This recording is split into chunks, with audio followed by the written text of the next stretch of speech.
ती होती वैशाखाची पौर्णिमा. आकाशात तेजस्वी चंद्र आणि पृथ्वीवर जन्म झाला एका तेजस्वी आत्म्याचा.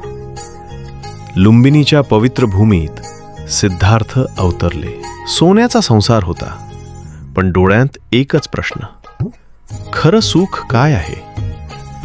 राजवैभव मागे टाकून तो निघाला अंधारात सत्याची वाट शोधायला. वर्ष उलटली, शरीर थकलं, पण आत्मा अजून जागा होता. आणि मग पुन्हा तीच पौर्णिमा. बोधी वृक्षाखाली मिळाली दिव्यता आणि सिद्धार्थ झाले बुद्ध. जगाला मिळाली नवी दिशा, शांतीची, करुणेची, मुक्तीची.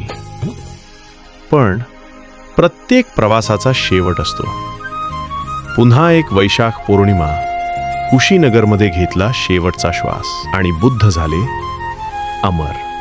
ती एकच रात्र, जन्म, बोध आणि निर्वाणाची, म्हणजेच बुद्ध पौर्णिमा. या पौर्णिमेला शांततेचा एक दीप पेटवा.